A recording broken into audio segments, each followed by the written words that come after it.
Leading local tonight, a North Dakota landmark that predates statehood could soon be history. Reporter Maddie Beer-Temple is here to tell us more about Steamboat Park in Bismarck. Hi, Maddie. Maddie, what updates do you have on the status of the bridge? Hi, Nicholas and Lauren. BNSF Railway sent this letter to the Coast Guard to move forward with removal of the Bismarck-Mandan Rail Bridge.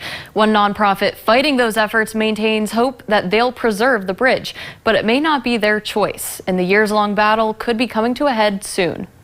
Burlington Northern Santa Fe Railway wants to remove and replace the bridge, saying it's near the end of its useful life. Agricultural commodities, coal, it's aggregate, it's lumber, it's energy products. Basically, all of North Dakota's economy moves across that bridge, and we need to be able to secure the permit to construct a new one so that we can serve North Dakota for another 130 years. But nonprofit Friends of the Rail Bridge wants to preserve the 138-year-old structure and make it a pedestrian walkway. The bridge being a walkway, a bikeway. We've also talked, there are examples across the country where there's like an ice cream shop set up on the bridge. Maybe a bike rental place down along the bridge.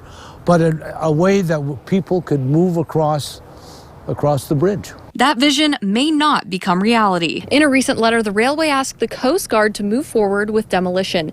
BNSF says Forb doesn't have the public funding or partnership needed to prevent removal.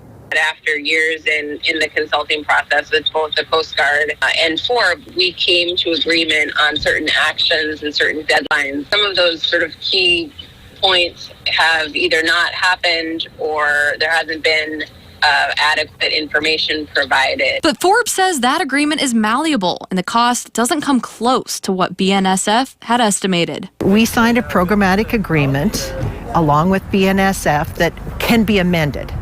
And so we sent a letter to the signatories asking for a change in that programmatic agreement that would take that burden off of Forb and local entities and put it on BNSF. The cost to repurpose this bridge is $6.9 million, not 60 to 90 million. Forb members also say the National Historic Preservation Act makes the bridge a historic property, and that should be heavily considered by the Coast Guard. Theodore Roosevelt came to North Dakota because that bridge took him to Medora.